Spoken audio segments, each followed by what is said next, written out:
Bom dia, pessoal, bom dia a todos. É um prazer novamente estar com vocês.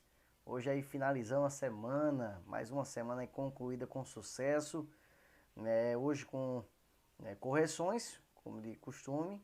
Desde já parabenizo aqueles que estão realizando as atividades. E aí vamos falar um pouquinho das formações vegetais da Terra, mais especificamente a tundra, tá certo? Tentar falar um pouquinho sobre esse tipo de formação vegetal. Haja vista, pessoal, na última aula, a gente fez um apanhado geral sobre esses tipos de formações vegetais, né? A gente falou sobre a tundra, sobre estepes de pradaria, sobre as florestas equatoriais e tropicais. Então, a gente fez um apanhado geral aí e falou sobre esses tipos de formações vegetais que existem no planeta Terra, tá bom? Então, vamos lá.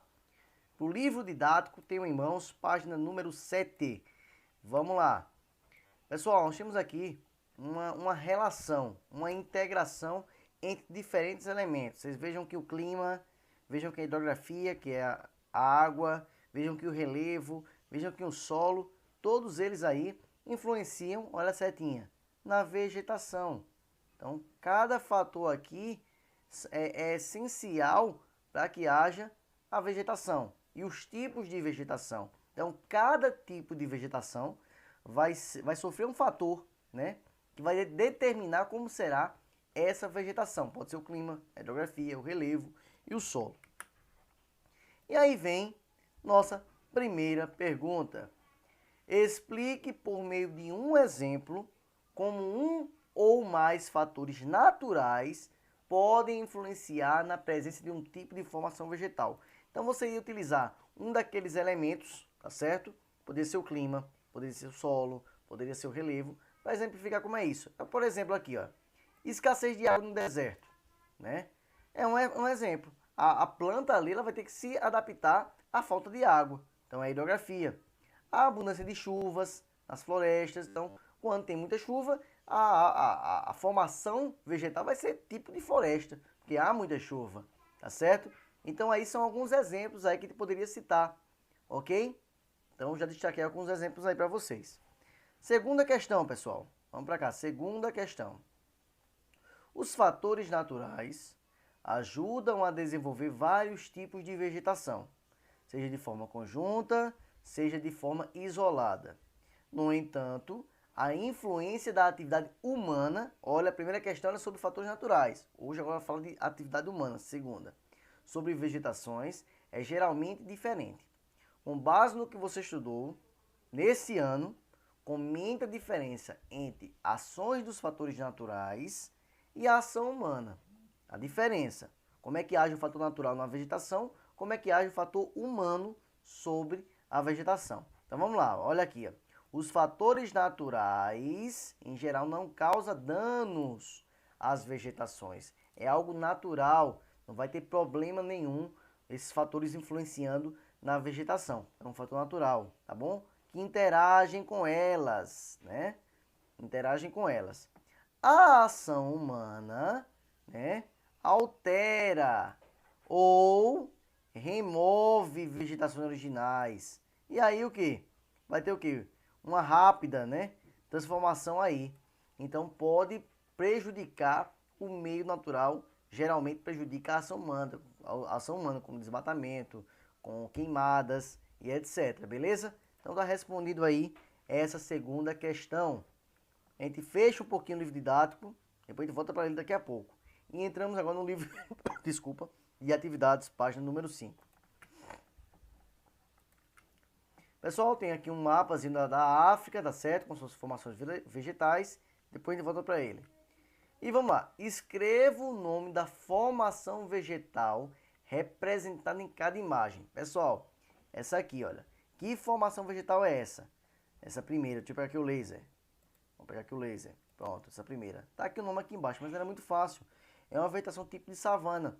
Aqui no Brasil, poderia ser representado pelo cerrado. É muito parecido nosso cerrado brasileiro com as savanas africanas. A grande diferença é a fauna. Então não tem elefante, não tem girafa, não tem rinoceronte na nossa fauna. Mas a vegetação ela é muito parecida, então seria uma savana. Olha aqui essas florestas de árvores de grande porte, muito fácil, né? É a floresta equatorial e tropical. A 2 aqui, né? Não tem nem como errar, isso aqui é um deserto. E esse aqui é um estepe. Parece um pouquinho, lembra um pouquinho a savana, mas é um pouco mais seco, tá certo? Então aqui seria estepes e pradarias. Sem bronca nenhuma. Qualquer dúvida, se tiverem, a gente depois tira aí. Só chamar no zap que a gente tira aí a dúvida de vocês. E aí, pessoal, vamos para nossa aula de hoje, tchê. Vamos lá, formações vegetais da Terra. Vamos analisar as características principais das vegetações originais do planeta. Então, a gente vai analisar cada tipo de vegetação, quais são as características, né? Como se dá esse tipo de vegetação. É bem bacana. Isso é um mapa mundi, vocês podem acompanhar, mostrando onde se localizam as principais vegetações do globo. Aqui, por exemplo, ó, deserto gelado, está aqui em cima. Ó, deserto na Groenlândia, deserto gelado. A tundra, essa parte mais próxima do Ártico, olha a tundra. Norte da Europa, norte também do Canadá, temos a tundra. E assim vai vendo aí alguns tipos de vegetação que existe no planeta. E aí, a gente vai ver agora basicamente, né, o que é tundra, como ela se forma, quais são suas características. Isso é extremamente importante. Primeira coisa, pessoal, destaca aí, é uma vegetação rasteira. Então não são árvores, né, não são arbustos de grande porte, não. São vegetação rasteira. Então, basicamente é isso. Onde ela ocorre? Hemisfério norte, lugares gelados no hemisfério norte, ok? Nas regiões polares. Como ela é composta? Por musgos, líquens e pequenos arbustos. Então, a tundra, essa vegetação rasteira, é composta por musgos, líquens e pequenos arbustos. Como é esse clima, professor? Como é o clima de lá? Invernos rigorosíssimos, muito frio, tá bom? Aí muito frio e verões bem curtos. Quando há o verão, não é um verão nosso, né? É um verão que faz com que derreta um pouquinho aquele degelo ali, ocasiona um degelo, porém ainda muito frio. O solo permanece congelado a maior parte do ano, por isso a tundra tem um ciclo de vida bem rápido. Então a tundra, o ciclo da tundra, ela só ocorre de fato bem rapidamente nos verões, nas regiões polares. E aí, pessoal, tá aqui mais uma ilustração, né? A vegetação floresce e aí surge alguns, né? Tem alguns animais aí, a fauna dessa tundra. É o caribu, o boi almiscarado, a lebre ártica, entre outros. Quem quiser depois conhecer esses tipos de animais, dá uma pesquisada aí no Google. O que é o caribu, o que é o boi almiscarado, o que é a lebre ártica, que aí aparece. Outro fato marcante, né, é o estado geral de preservação das áreas de ocorrência. Então, pessoal, permafrost é aquele solo que surge com degelo. É o permafrost, não esquece. O que é permafrost? É o solo que ocorre, né, quando há o degelo nos verões. Então a tundra fica sob o gelo durante boa parte do ano. Com as mudanças climáticas, né, que a gente tem tido aí muita mudança climática, o tempo hoje não é mais o mesmo. A gente vê isso não apenas aqui no Brasil, mas no mundo todo. Tem tido um calor exagerado, né? Tem tido aí mudanças, né, repentinas. A gente viu agora, essa semana, né, chuvas aí, mais chuvas. Em uma época que geralmente não chove assim tanto. A cidade de Palmeiras teve uma chuva aí que foi prevista aí para o mês todo. Choveu um dia, o que é previsto no mês todo. Então, o tempo está totalmente modificado. E aí são de acordo com as mudanças climáticas. E aí essas mudanças tem sido comum parte dessas áreas descongelarem por período maior. E quando descongela, libera carbono. Isso aí é péssimo aí para o efeito estufa, né? Estas, por sua vez, têm consequências na vida das pessoas que habitam essas áreas, como ocorre com as comunidades sob risco no Alasca. Então, são problemas que surgem ambientais nessas áreas devido aos aquecimentos, né, do planeta, o aquecimento do planeta. Pessoal, aí tem esse vilarejo em Alasca, que a gente vai dar uma lida para entender um pouquinho. Olha, o vilarejo no Alasca que desaparecerá sob a água. Desaparecerá é o quê? É presente? Não. É passado? Não. É futuro. Desaparecerá. Então, que no futuro vai desaparecer. Vamos lá. Quase ninguém nos Estados Unidos ouvia falar da vila de Kivalina, no Alasca. Ela fica presa em uma pequena faixa de areia na beira do mar de Bering. Pequenos animais para aparecer nos mapas dos países, do país. O que talvez não seja tão ruim, porque dentro de uma década, Kivalina deverá ficar embaixo d'água. Olha que coisa. Será lembrada, caso seja, como um local de onde vieram os primeiros refugiados climáticos dos Estados Unidos da América. Atualmente, 400 indígenas Inuit vivem nas cabines de apenas um cômodo de Kivalina. Sua sobrevivência depende da caça e da pesca. Então, são aquelas pessoas ainda, os Inuits, que vivem ainda da caça, da pesca, são indígenas, tá certo? O mar os sustentou por incontáveis gerações, mas nas últimas 2 décadas, o recuo dramático do gelo do Ártico os deixou vulneráveis à erosão da costa. A camada grossa de gelo não protege mais a costa do poder destrutivo das tempestades do outono e do inverno. A faixa de areia de Kivalina foi dramaticamente reduzida. Olha as consequências que nós estamos vendo com esse local, com esse vilarejo aí, né? É um local que talvez no futuro não apareça mais, só nas histórias, né? Vamos lá. Continuando, engenheiros do exército americano construíram um muro ao longo da praia em 2008 para deter o avanço da água, mas a medida acabou sendo apenas um paliativo. O que é um paliativo? É uma medida que não vai resolver o problema, só vai sanar por um período, por um pequeno período. É o que a gente chama, por exemplo, da operação tapa-buraco. Por exemplo, tem um monte de buraco aí na pista, na BR.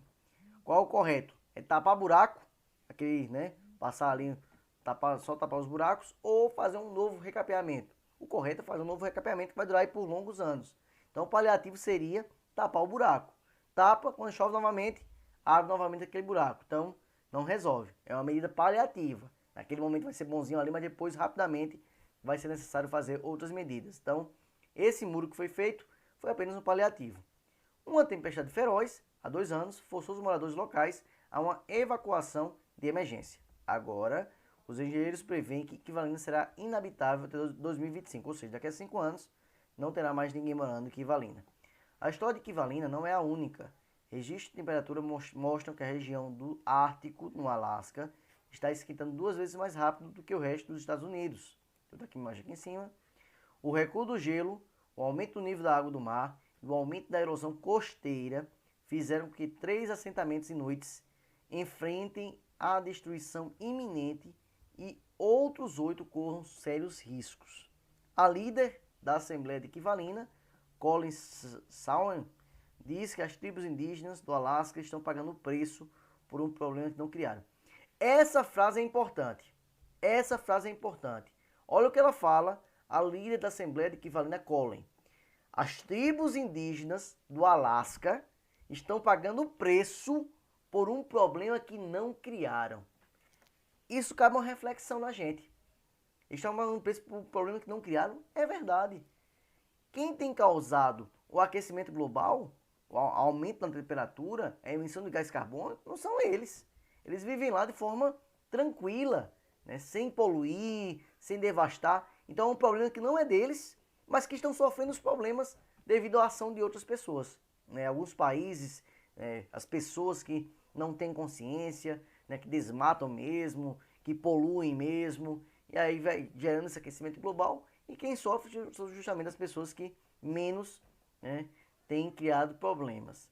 Então é uma situação que a gente precisa refletir, né, o que nós estamos fazendo. Né, pessoas estão sendo prejudicadas por nossas ações. Então os países precisam respeitar e proteger a nossa natureza. Tá certo, pessoal? Então, vamos lá. E aí, finalizamos. Olha que coisa boa. Finalizamos. Hoje foi sobre a tundra. Espero que tenham compreendido o que é a tundra, onde ela se localiza, quais são as suas características. Então, o objetivo da aula é esse. Era mostrar o que é a tundra, era mostrar quais são suas características e a sua localização geográfica, né, no globo. Atividade de casa. Livro didático, páginas 8 e 10. Então, pega o livro didático, meta bronca, página 8 e 10. E o prazo para entrega é até dia 8, ou seja, no próximo domingo, no máximo até às 12 horas. Então, basicamente é isso, pessoal. Qualquer dúvida eu estou à disposição, né? Fique com Deus, tenha um excelente final de semana. Até a próxima. Tchau, tchau.